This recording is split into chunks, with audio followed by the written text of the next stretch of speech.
Libro 12 hombres comunes y corrientes. Cómo el maestro formó a sus discípulos para la grandeza y lo que él quiere hacer contigo. El libro se titula 12 hombres comunes y corrientes. Introducción. Hace más de 20 años, mientras predicaba del Evangelio de Mateo, di una serie de estudios sobre el carácter de los 12 apóstoles. Los mensajes fueron extraordinariamente bien recibidos. Produjimos de esa serie un casete con guía de estudio titulado Los hombres del maestro. A través de los años, hemos transmitido por radio varias veces la serie completa en el programa Grace to You. Cada vez que lo ponemos en el aire, genera un cada vez mayor flujo de reacciones positivas de parte de la audiencia. Después de 20 años, ese casete sigue siendo una de las series más populares de todo lo que hemos producido. Hace unos cuantos años, empecé a enseñar en nuestra iglesia el Evangelio de Lucas, versículo por versículo. Cuando llegué a Lucas 6, 13 al 16, donde Lucas registra el llamado de Jesús a los 12, prediqué una nueva serie de mensajes sobre los apóstoles. De nuevo, la reacción fue sorprendente y entusiasta. Mientras predicaba la serie, me di cuenta de que una generación completa había nacido y llegado a la edad de adultos desde que habíamos estudiado por última vez la vida de los discípulos. Esta generación se identificó con estos hombres en la misma forma en que sus padres lo habían hecho más de 2 décadas antes. Algunas personas que han prácticamente memorizado la primera serie dicen que siguen encontrando cosas sorprendentemente nuevas, relevantes y prácticas en las vidas de los discípulos. Con mucha rapidez, la nueva serie se ha transformado en favorita, por lo que la gente me empezó a insistir en que combinara todo el material sobre los apóstoles en un libro. No necesité que me insistieran mucho para hacerlo. El libro que tiene en sus manos es el resultado de esto. Siempre me he sentido fascinado con las vidas de los 12 apóstoles. ¿Quién no lo está? Los tipos de personalidad de esos hombres nos son familiares. Ellos son como nosotros y como otras personas a las que conocemos. Son asequibles, son personajes reales y vivos con los que nos podemos identificar. Sus defectos y debilidades, así como sus triunfos y características encantadoras, aparecen registrados en varios de los relatos más fascinantes de la Biblia. Son hombres a quienes de verdad queremos conocer.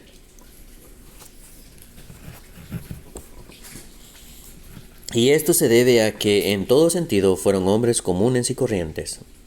Ninguno era reconocido por su erudición ni por su gran saber. No eran oradores ni teólogos. De hecho, vivían al margen de lo que era el sistema religioso de los días de Jesús. No sobresalían por talentos naturales o habilidades intelectuales. No sobresalían por talentos naturales o habilidades intelectuales. Por el contrario, todos eran proclives a equivocarse, a fallar, a tener actitudes erróneas, a que se les faltara la fe y a experimentar amargos fracasos. Y el mejor ejemplo de esto era el líder del grupo, Pedro. Incluso Jesús expresó que eran lentos para aprender y de cierta manera torpes espiritualmente. Lucas 24:25. Ellos representaban todo el espectro político.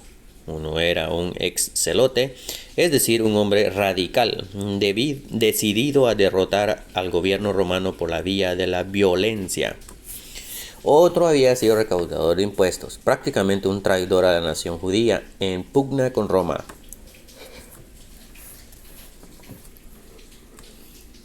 A lo menos 4 y posiblemente 7 eran pescadores y amigos íntimos de la ciudad de Capernaum, y es probable que se conocieran desde niños. Los otros tal vez hayan sido comerciantes o artesanos, porque no se nos dice nada sobre lo que hacían antes de llegar a transformarse en seguidores de Jesús. La mayoría era de Galilea, una región dedicada a la agricultura en la intersección de rutas comerciales. Y Galilea siguió siendo la base de operaciones para la mayor parte del ministerio de Jesús y no, como algunos podrían suponer, Jerusalén en Judea, que era la capital política y religiosa de Israel. Pero con todas sus fallas y debilidades de carácter, como hombres comunes y corrientes que eran, después de la ascensión de Jesús, estos hombres dejaron un impacto indeleble en el mundo. Su ministerio sigue ejerciendo influencia en nosotros hasta el día de hoy.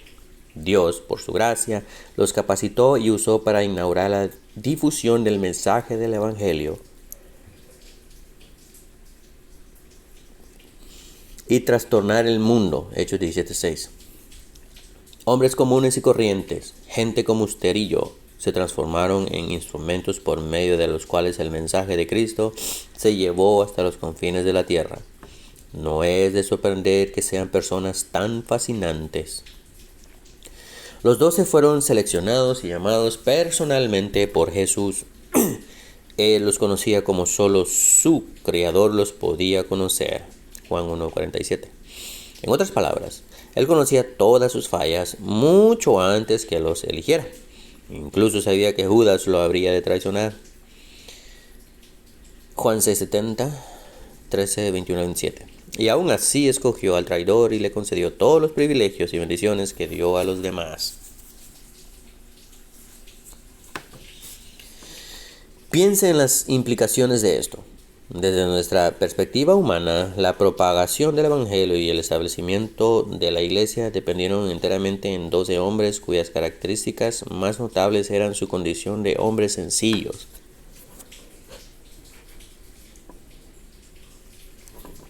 Jesús los seleccionó y los preparó para un tiempo que se mide mejor en meses que en años. Les enseñó las Escrituras y teología. Los discipuló para que vivieran una vida piadosa, enseñándoles por medio del ejemplo a orar, a perdonar y a servirse mutuamente con humildad. Les dio instrucción moral. Les habló de las cosas que habían de suceder y los empleó como instrumentos para sanar a los enfermos, echar fuera demonios y hacer otras obras milagrosas. Incluso 3 de ellos, Pedro, Jacobo y Juan, pudieron ver a Jesús brevemente en su gloria en el monte de la transfiguración. Mateo 17, 1 al 9. Fue un breve pero intenso programa de discipulado. Y cuando terminó la noche que Jesús fue traicionado, todos los discípulos, dejándole, huyeron. Mateo 26, 56. Desde un punto de vista terrenal, el programa de entrenamiento parecía un fracaso monumental. Parecía que los discípulos habían olvidado o pasado por alto todo lo que Jesús les había enseñado sobre que cada uno tomara su cruz y lo siguiera. De hecho, su propia sensación de fracaso era tan profunda que por un tiempo decidieron volver a sus antiguas ocupaciones. E incluso en eso parece que fracasaron. Juan 21, 3 al 4. Pero, alentados por el Señor resucitado, volvieron a su llamado apostólico. Cuando recibieron el poder del Espíritu Santo en Pentecostés, asumieron valientemente la tarea para la cual Jesús los había llamado. El trabajo que emprendieron continúa hasta el día de hoy, 2000 años después. Ellos son la prueba viviente de que la fuerza de Dios se hace perfecta en la debilidad. Por sí mismos, es evidente que eran ineptos para la tarea. 2 Corintios 2:16. Pero Dios los llevó en triunfo en Cristo y a través de ellos difundió en todo lugar el olor de su conocimiento. Para tener una idea de la brevedad de su tiempo terrenal con Jesús, piense en que el ministerio completo de Jesús desde su bautismo a su resurrección duró solo unos 3 años. Y en el entrenamiento intensivo con los discípulos duró aproximadamente la mitad de ese tiempo. En su obra clásica, The Training of the 12, A.B. Bruce dice que para cuando Jesús identificó y llamó a los 12 de un grupo más numeroso de seguidores, Mateo 10, 1 al 4, Lucas 6, 12 al 16, ya había pasado la mitad de su ministerio terrenal. La selección que hizo Jesús de los 12 Es un hito importante en la historia del Evangelio. Divide el ministerio de nuestro Señor en dos partes de casi la misma duración, pero desiguales en cuanto a la extensión y la importancia del trabajo hecho en cada una. En el primer periodo, Jesús trabajó solo.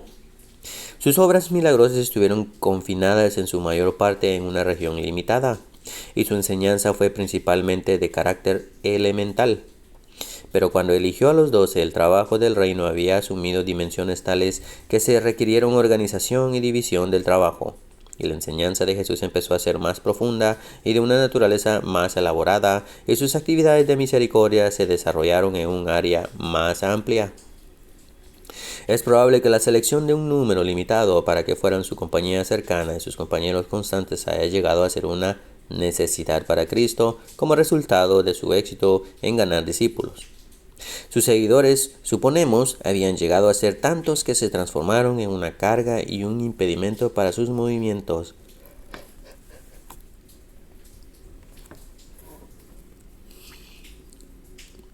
Especialmente en las largas jornadas que distinguieron la última parte de su ministerio.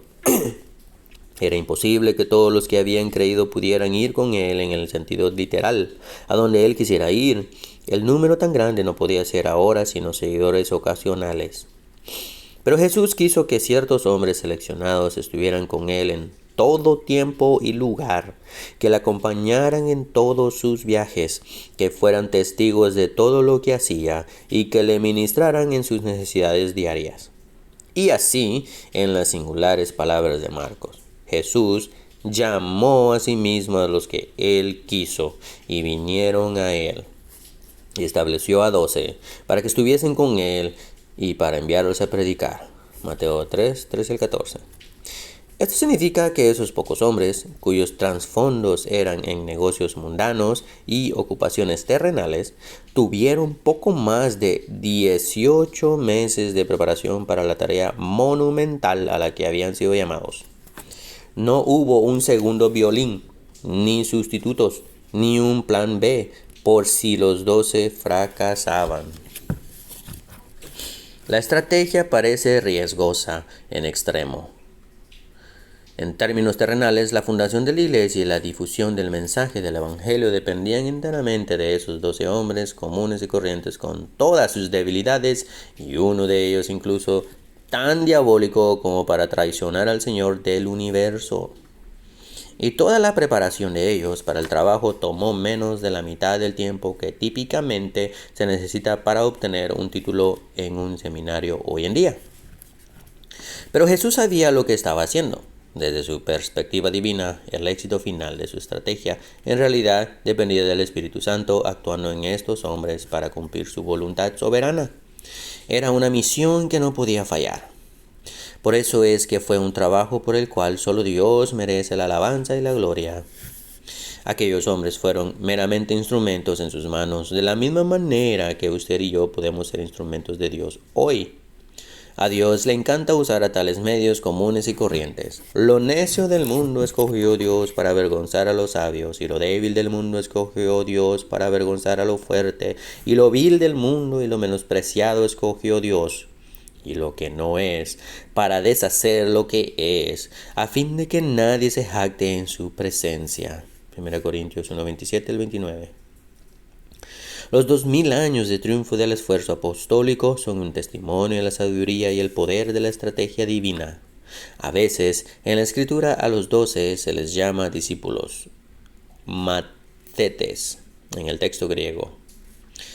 La palabra significa aprendices, estudiantes. Esto es lo que fueron durante los meses que pasaron bajo el tutelaje directo y personal del Señor. Él tenía multitudes de discípulos, pero estos 12 fueron específicamente llamados y escogidos para un cargo apostólico único.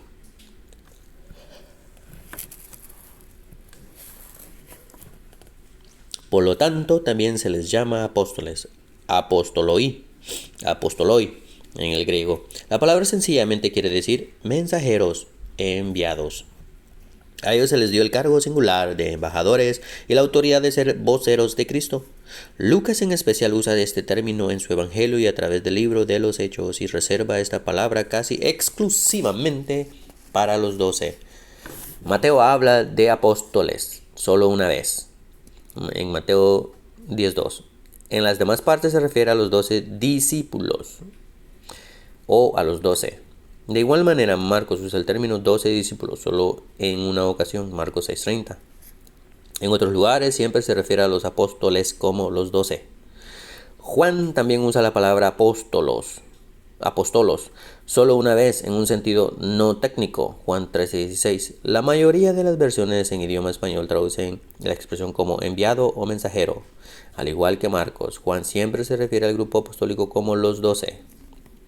Lucas 10 describe un incidente donde se escogen 70 seguidores de Jesús y se les envía de dos en dos. Obviamente se trataba de enviados y algunos comentaristas se refieren a ellos como apóstoles, pero Lucas no emplea ese término para describirlos.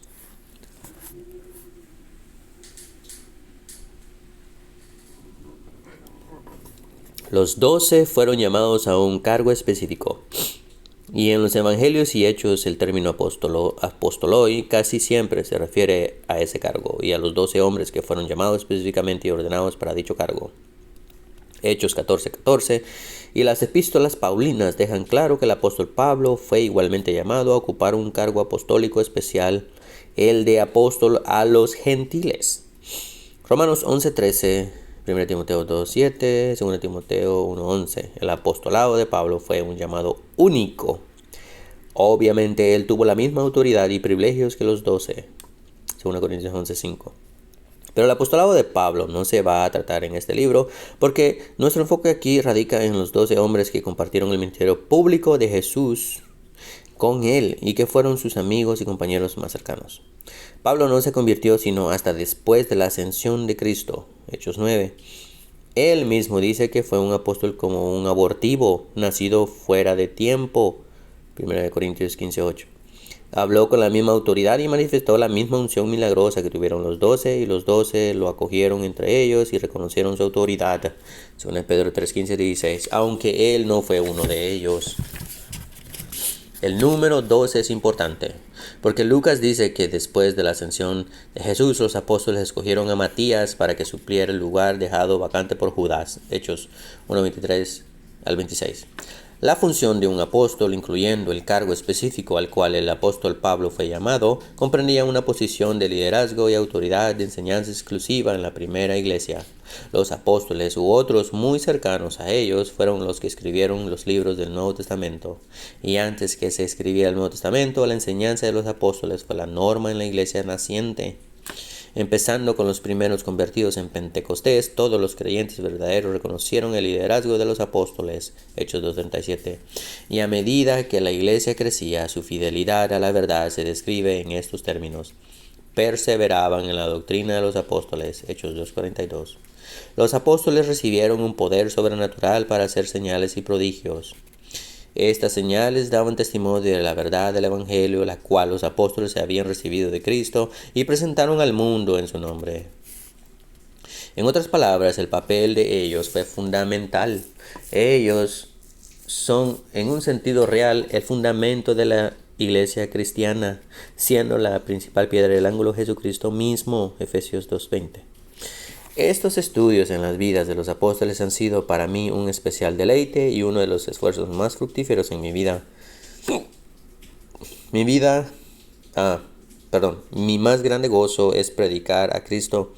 11 de estos hombres tuvieron también esa pasión, dedicaron sus vidas a eso y triunfaron aún contra una abrumadora oposición. A pesar de sus defectos, ellos son para nosotros héroes dignos y modelos para imitar. Estudiar sus vidas es llegar a conocer a los hombres que estuvieron más cerca de Jesús en su vida terrenal. Es una bendición darnos cuenta de que eran personas comunes y corrientes como usted y yo, que el Espíritu de Cristo que les enseñó y los transformó a ellos en vasos preciosos para el uso del Maestro, haga lo mismo con nosotros. Y que podamos aprender el ejemplo de ellos, lo que en realidad significa ser discípulo.